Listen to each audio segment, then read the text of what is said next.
Hello, hello. This is Justin Colletti of SonicScoop. Welcome to this week's episode of the SonicScoop podcast. And today we're going to be talking about whether or not your mix is really ready for mastering. Are there technical issues that hold mixes back? Are there maybe a checklist of things that you should double check that are right in your mixes before you send them off to mastering? Are there common mistakes in mixes that you can avoid? We'll get into that and a whole lot more. This one comes courtesy of a question from the audience, which I'll be reading out. And if you want to ask questions, how do you do it? You can do it. Type a comment into this video. You can always email me at podcast@sonicscoop.com. Why should you listen to me about whether or not your mix is ready for mastering? Well, my name is Justin Colletti. I'm the guy here at SonicScoop, and basically, I am a mastering engineer with gold and platinum credits, so hopefully that's somewhat useful. But even more importantly than just being a mastering engineer, I also have a lot of coaching clients, and I hear these same questions a lot, and I've evaluated a lot of mixes with people to try to help them figure out what are the pieces of lowest hanging fruit in their mix, in their workflow. And a lot of common themes come up again and again. So let's get real quick into a good example of this question here.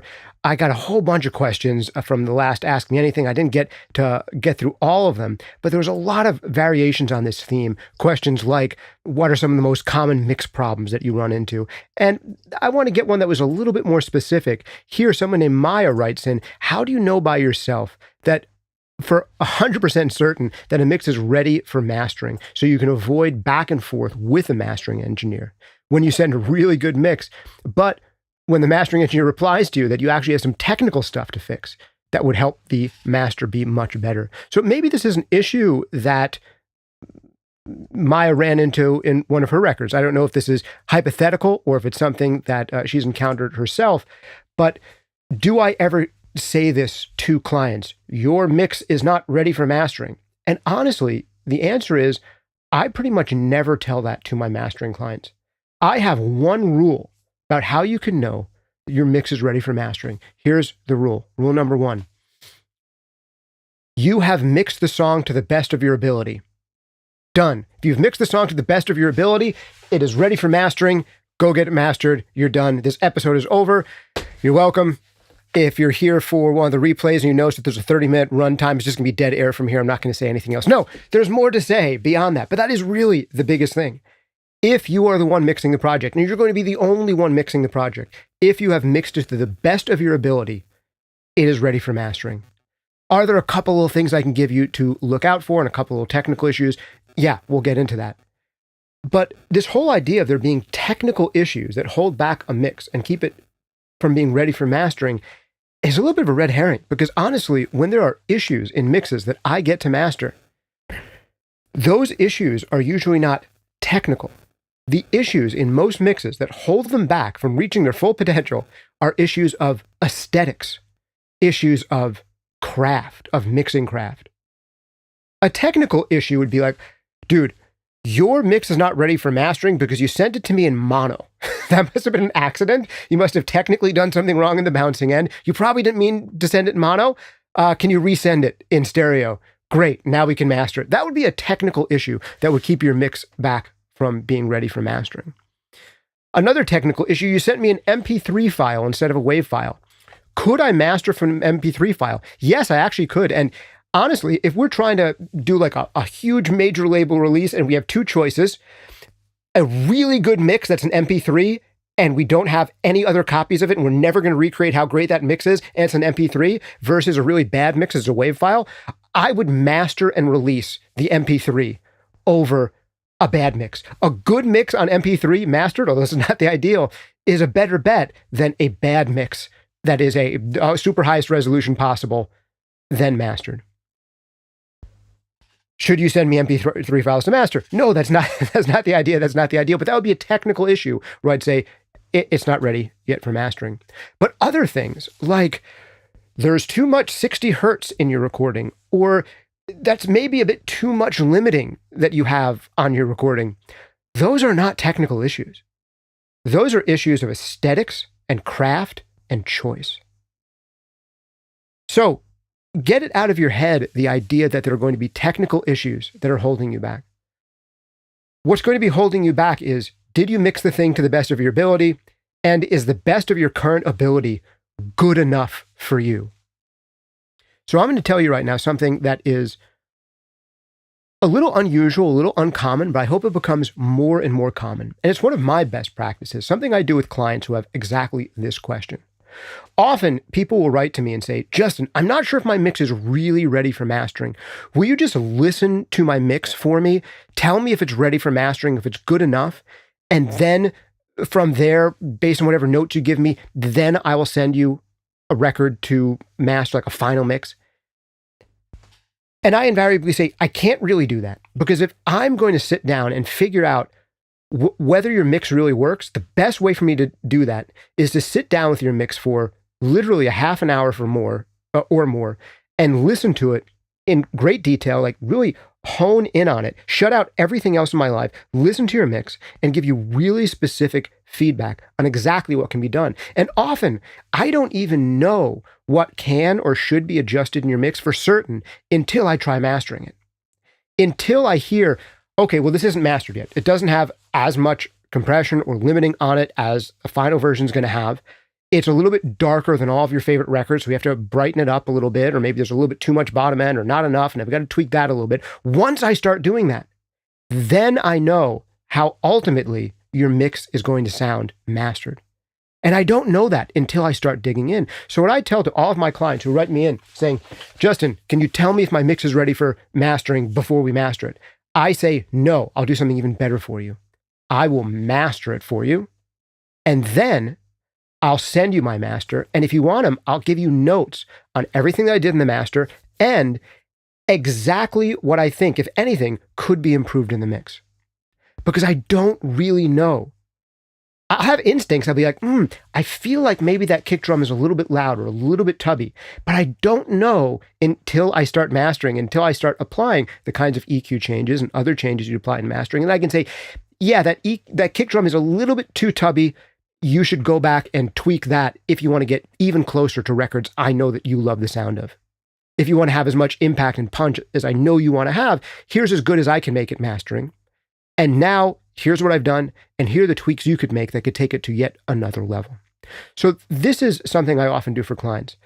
For every single, man, I didn't plan that sentence correctly. For every single, yes, I'm talking about mastering singles. Every time that I master a single, how about that? Every time that I master a single for a client, I always have a policy of you can submit one new mix to me at no additional charge. This is the way that I like to play it. I have a relatively low price compared to the highest priced people in the industry. Like there are some people who charge you $300 or more for a master, and I compare my work to those people all the time. Some of my favorite mastering engineers in the world have been people like Bob Ludwig, Greg Calby, Joe Laporta does great work. My mastering mentor, Joe Lambert, does great work. Some amazing people. I'm less expensive than them. And part of that is because my mastering studio is in my house and I don't have a whole ton of debt and overhead associated with like a super ton of prestigious high-end analog audio gear. I used to master on such a system, and then I realized I could get the same results without it. So I don't have a ton of overhead on a commercial space in New York City or something like that. So my rates are a little bit lower. But in addition to that, what I do for clients is I say, every time I master for you, you can send me one alternate version of a single, and I'll master that no additional charge. And this way I can give clients the feedback of, here are the things that you could do to improve things. And I think more and more mastering engineers should do that. The only problem is if you are mastering on a super fancy analog system, it's really hard to do that for your clients. I did not offer this to my clients when I used to master in a high-end fancy analog mastering studio because the recall is so annoying on nice high-end analog gear. You can't just open it up like a word processor. You've got to reset everything, and it's so easy to be off a little bit on one of the EQs. And sometimes with analog gear, it doesn't always sound the same every day because the humidity is different, and maybe that's sometimes gremlins in your mind as much as gremlins in the machinery. But stuff like that happens where it is so easy on an all-digital system to say, hey, just send me the new mix with those few things tweaked. I'll pop it into the chain that I had going, and then I can make further adjustments from there. It's so easy. So now that's something that I offer. But I have something that's even further beyond this. And this episode isn't supposed to be me pitching my mastering services to people.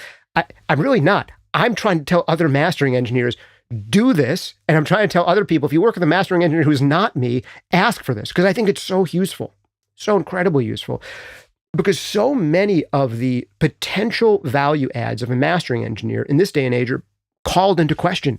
I can go to some AI robot and have them master my record, and they'll compare it to the average of all of the records in my genre ever made and put it into that overall curve and make it sound more better for the price of only $5 for a single master or $15 for all you can eat for, I don't know, the entire decade or something.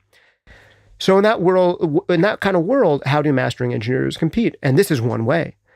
By being a mix coach, by being someone who has listened to thousands of records in the same space, on the same monitors, who's helped a ton of people, who's heard a ton of great records in the genre, who can give concrete feedback. So that's one way that mastering engineers can stay relevant.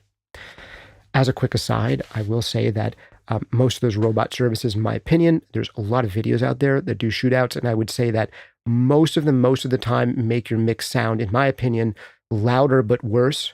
And every time I've heard one of the shootouts with like a human mastering engineer who's good and one of these AIs, I almost inevitably prefer the human mastering engineer. That said, some of these services are getting better and better, but I still think that people with good aesthetic judgment are still making better aesthetic judgments than machines are. But that is an aside. All right, so back on to the main topic. I see a ton of chats are coming in. Hey, Tanner. Hey, Fred. Hey, Bradley. Hey, Ryan. Feel free to type chats in. If there's time at the end of this episode, I'll see if I can get to some of them. If you leave a super chat, I'll definitely try to answer it, but I can't always answer all of the chats in the live streams because I'm trying to keep them from being an hour long every single time, which seems to be about how long that I talk unless I try to stop myself. All right, so back onto the topic at hand. This is one potential approach. You mix the song to the best of your ability, you send it off, and you're open to feedback if you're questioning your work. Approach number 2. This is something else I do for my clients who want something even deeper than that. They're really not sure if it's ready. They say, Justin, that sounds great, but I really just want you to listen to this before I send it for mastering because I really don't know if I'm done. I'm lost. I've heard this song so many times. I've lost perspective on it. Just listen to it. And I'll say, okay, the best thing for me to do there is to listen to it with you. Because I am realistically going to have to block off to give you really good, meaningful feedback. I am not going to listen to your song for 5 minutes and be like, here's my opinion. No. Even to formulate my opinion, let's pretend I listened to the song for 5 minutes, had all of my ideas after 5 minutes, which I do. Honestly, the first 5-minute listen through, I'll have like anywhere from 3 to 30 ideas I can tell you. But then to write those into an email and to express them clearly, I've tried to do this for people, and it's like a half an hour for me to even write a 200 to 500 word email about your track. Like it is impossible for me to just quickly listen to your thing and send it. Like, are you asking me to take this seriously? Because if you're asking me to take it seriously, I'm going to. And then I have real things to tell you. And I need to tell it in such a way that you understand what I'm saying and understand exactly the steps I think you can take. And when there's like options, different choices, giving the different ideas. Well, you could go this way, and the benefits of that would be, or you could go this way, or here's the end goal, and here's 3 different ways to get there, and here are the pros and cons of each. Man, to go through that, I'm supposed to put that in an email? My goodness. So what I'll do to people is I'll say, we can do a coaching call. This is slightly more expensive than my mastering rate because we have to book a time where it's me and you together. So I charge something that's more like my hourly rate. It's actually probably discounted from what really is my hourly rate because I really like doing them. It's a lot of fun actually to do the coaching calls. And I love these. I get so much inspiration off of talking one-on-one to people about their records. And the cool thing about the coaching call format, I get down for an hour with somebody and talk to them. We can go over one song in an hour, absolutely. Or we can go over, I found, as many as 3 or 4 songs. Anywhere from 1 to 4 songs, you can realistically get good, meaningful feedback on. If there's an hour allotted and only one song to listen to, we can take up an hour talking about that song and all of the related things in your career and your craft related to that one song. But if there's 3 or 4 songs, I found that that is possible to get through as well. More than that, and it's hard to do, but B, chances are that all the songs kind of have the same problems that you've discovered in the first 1 to 4 songs. So now this is where some people get angry at me in the episode. We're 14 minutes in, and some people will say, man, all this guy does is talk. To which I say, it's a podcast. What did you expect me to do? Dance? But also people will get annoyed because instead of answering the question as simply and directly as possible, here are the 7 most common things that people get wrong in their mixes. I've given you a totally different answer than you want to hear, which is either like just do it. Just get it mastered if you mix it to the best of your ability. And if you're not sure, like you're really up to snuff, ask for feedback, and then hopefully you have the chance to do another mix. And if you want even more than that, do a coaching call with someone who you trust, who's either a really good mastering engineer, really good mixing engineer, or really good producer, and pay them their hourly rate. And you will learn so much. It really changes lives when I do these mixed feedback sessions. That's the kind of feedback that I get. Some people book them again and again because like, Justin, that's amazing. I want to do one of these every month. But then they realize that they are so powerful that they really only need to do them once a quarter or twice a year or even once a year. And that sets them on a trajectory for like a whole year where they're like, I have so much to, it just put everything into focus. And now I know what to do. And honestly, that's my ideal. When people are like, that was amazing. And then they never call me again. That's like, I really did my job that time. Trying to teach you to fish, right? Instead of sell you a fish.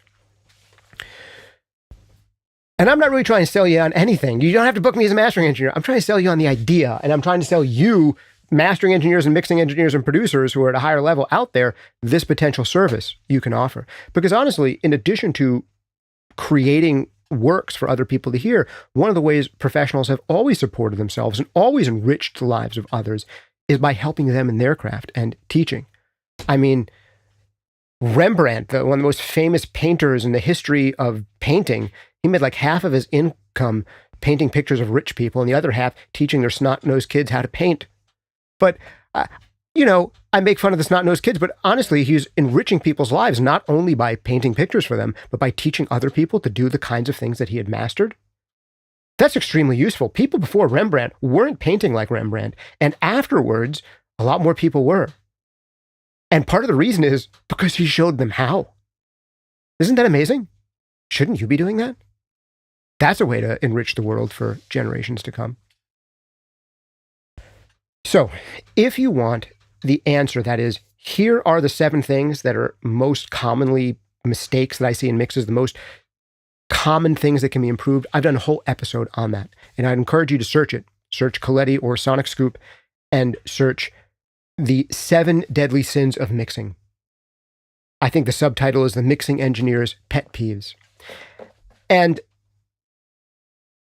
you know me, if I try to tell you what all 7 are quickly, I'm going to double the length of this podcast episode. So I'm not going to do that. But that's the big idea from this episode. How do you know it's really ready? Because you've mixed it to the best of your ability. If you're not sure if you've mixed it to the best of your ability, you've mixed it to the best of your ability. If you're not sure that the best of your ability is good enough, then this is the point where you get feedback from people. Man, we're only 18 minutes in, and I'm tempted to stop it here. I'm going to read through your chat to see if there's any good questions here that I can answer, because I've done this episode shorter than usual. I told myself I'd do a shorter episode. Am I actually going to successfully do it? That's amazing. Before I do have to give the briefest of shout outs to sponsors, and I'll look through your chats and questions. The sponsors this time are, hold on, let me get over to my main view here. Bam. Mixing Breakthroughs, our courses. Check them out. These full-length courses will change the way that you mix forever. If you want something that's even better than a coaching call with me, that will give you a complete roadmap to mixing, so you're more confident in your mixes than ever before, Mixing Breakthroughs is that. So check it out, do it. It is an absolutely awesome course.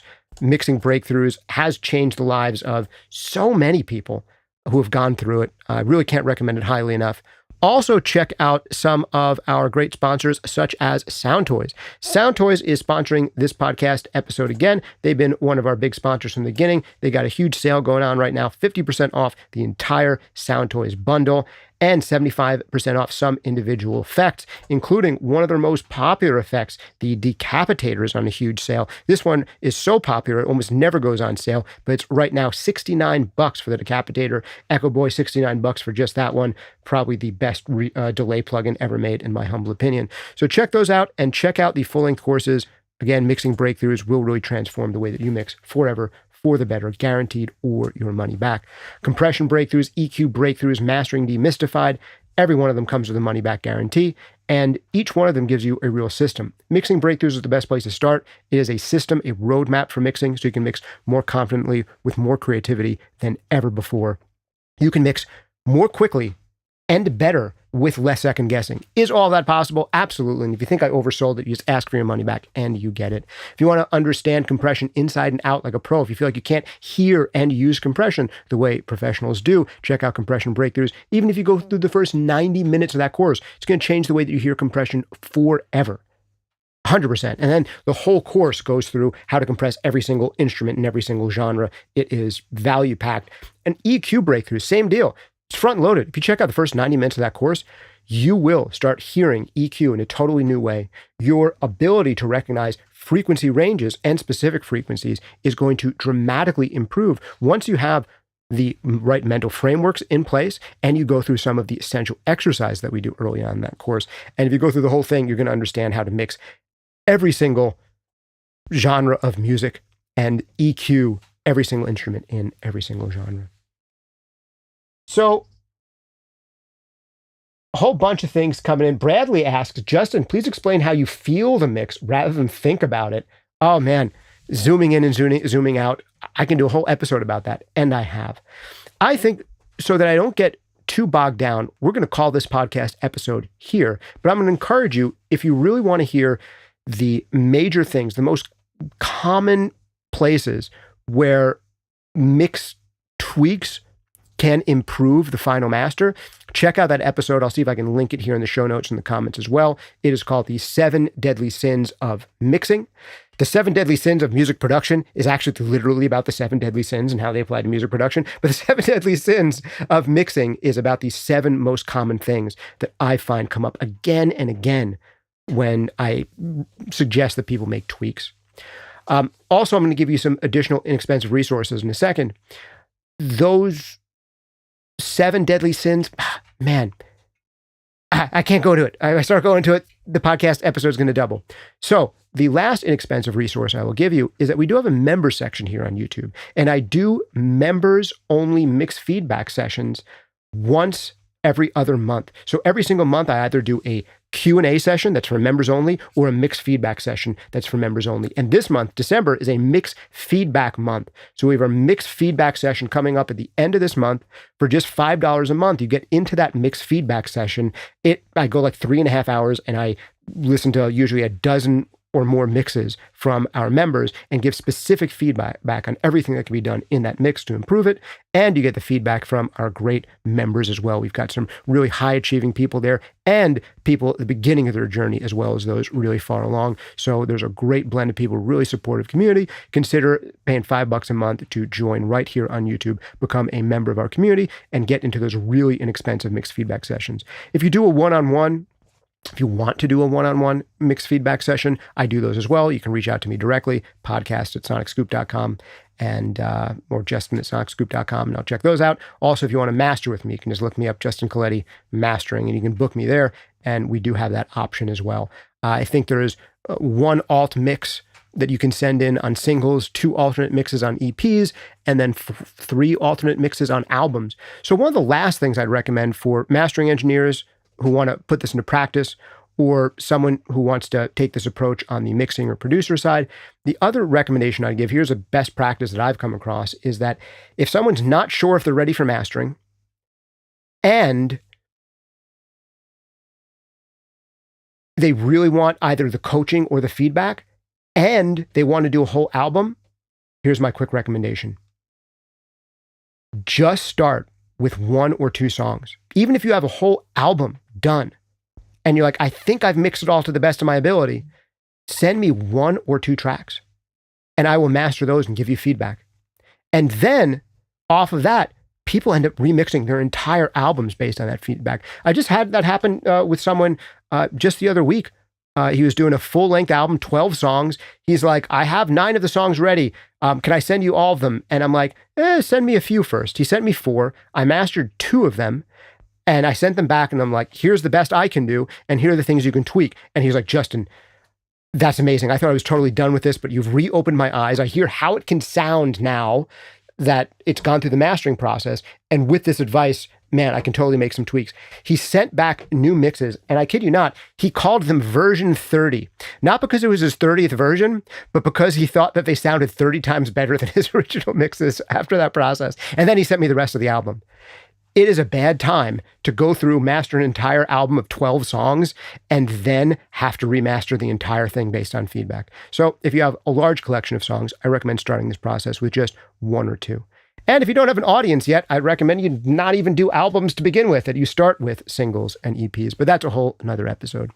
Thanks again for joining me for this week's episode of the SonicScoop podcast. As a reminder, you can check out Sound Toys, huge sale on their stuff, and also check out our great full-length courses like Mixing Breakthroughs, Mastering Demystified, Compression Breakthroughs, EQ Breakthroughs that can change the way you mix forever. And if you want your capacity as a mixer to go up dramatically while spending less time on your mixes, go check out Mixing Breakthroughs. You owe it to yourself to get it. It's on sale for the holidays, and there's a money-back guarantee on it. It's the most useful thing I've ever done in my life, and that is why I will shill it until the day that I die. So thank you so much for joining me for this week's episode of the SonicScoop podcast. See you next time.